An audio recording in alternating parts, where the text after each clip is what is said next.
The purpose of the Oxi Day Foundation is really twofold. One is to keep the memory, the story from being forgotten of the truly miraculous thing that happened in Greece in World War II. That very little country, outnumbered 2-1 by a mechanized army, instituted the first defeat of the Axis forces, which nobody expected. You remember, you've probably seen the picture of Life magazine on the cover, and Franklin Roosevelt saying how it inspired the world. Secondly, Hitler had to send his troops down to Greece to follow up the failed invasion. And during that fight, it delayed him by 2 to 3 months. You probably saw some of the quotes outside as to what that delay meant. Hitler's chief of staff, the field general of Russia, all admitting and agreeing that were it not for that invasion, the outcome of the war may well have been different.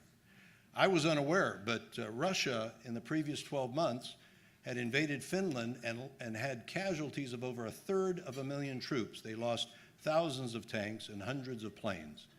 They were trying to get back on their feet, and Greece's delay enabled them to do that, according to their field marshal. In addition to what Greece did there, you should know what the Greek hierarchy did in the face of the Holocaust. And I'll tell you, there are 3 separate hierarchs who did extraordinary things. But I'll tell you, my favorite was Archbishop Damaskinos of Greece. He publicly, in writing, challenged the Holocaust and told his priests to sign up people in the Jewish community as though they were Greek Orthodox on their rolls. And he ended up saving thousands and thousands of the Jewish community. Now, the Nazis, when they heard this, they publicly said to him, "We will put you before a firing squad." And to show his courage, he publicly responded, "In Greece, clerics are hung, not shot, and we would appreciate it if you would adhere to our traditions while you're in Greece." I'm pleased to be part of this, of course, this annual ceremony of Oxi Day, and the Greek Prime Minister and the story of him saying that to the Axis forces when they asked him to surrender. Oxi, no. And as you know, although greatly outnumbered, as Andy talked about that history, it was a David-Goliath struggle. It was the first country to really stand up to the Axis powers. And I was just reading some of the quotes from General Keitel, of all the people, and Hitler himself, and what it did to the course of the war. Of course, it delayed the war. Everybody who studied World War II knows the role that the Greek courage played in really changing the course of the war and allowing our great Russian allies at the time to win that side of the struggle and to have the time to bring it to Stalingrad eventually. Churchill had a great line. He said, the Nazis didn't study in school. It gets cold in Russia in winter. It's a funny way of mocking the enemy. I loved it. Well, these developments, of course, moved Churchill and the field marshals of Russia and Germany to credit Greece as being the essential to bringing Hitler to his end and the beginning of the end, of course, on the Eastern Front. And it was their unwillingness to bend, and yet their willingness to put their lives on the line for their country and for the world that saved the world from destruction. Their courage is something that I think few people in the world can claim. But I know that there are people who the Oxi Day Foundation believe deserve to be associated with the kind of courage, and one of those individuals is Aung San Suu Kyi. I got to know Aung San Suu Kyi through my work as a member of the Foreign Affairs Committee, and she truly is a remarkable woman.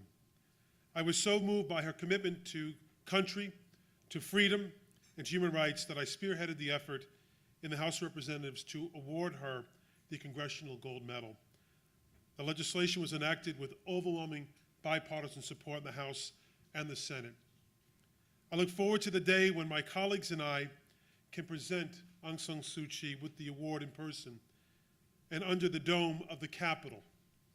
In the meantime, it's so important to participate in events like tonight's, as well as finding other ways to pay tribute to this remarkable woman.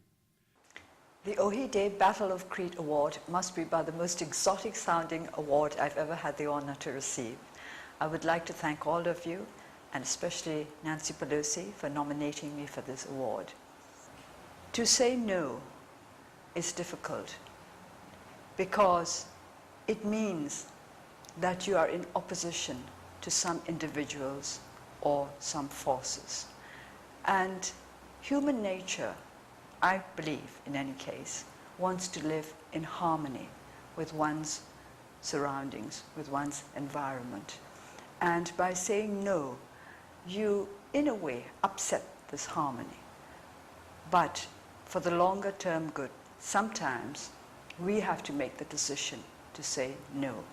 And because of all those people who have said no to injustice, no to unreason, no to cruelty, no to revenge, we are now where we are. We have made progress along the road of civilization. Well, civilization for lack of a better word, because of those many heroes of the past who've decided to say no. The Oxi Day Award presented to Jamel Battaieb on behalf of the citizens of Sidi Bouzid, Tunisia, the birthplace of the Arab Spring, for their great courage in the spirit of Oxi Day to promote democracy and freedom. October 27th, 2011, by the Washington Oxi Day Foundation. Jamel. Thank you.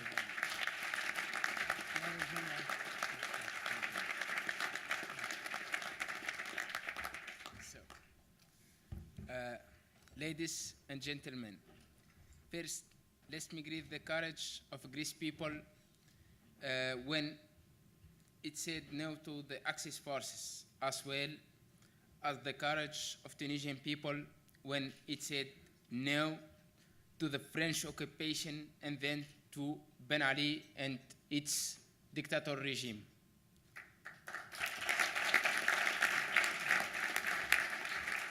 I want to also thank the Oxi Day Foundation, the NET, and the American people for their support to the Tunisian people and to its revolution.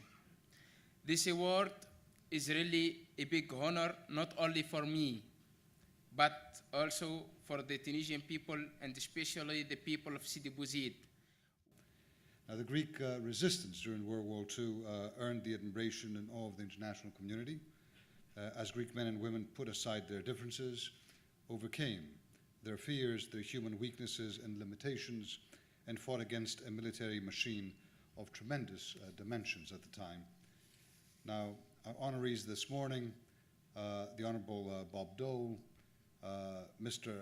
Andrew Athens, Mr. Panagiotis Sakelaris, heroes and survivors of this world war, a testament of the valor, courage, and the sacrifices of that greatest generation, as your program also mentions, the generation of our fathers, grandfathers, our mothers, our grandmothers, who, in a collective and united effort, indeed shouted a resounding Oxi to the dark powers of fascism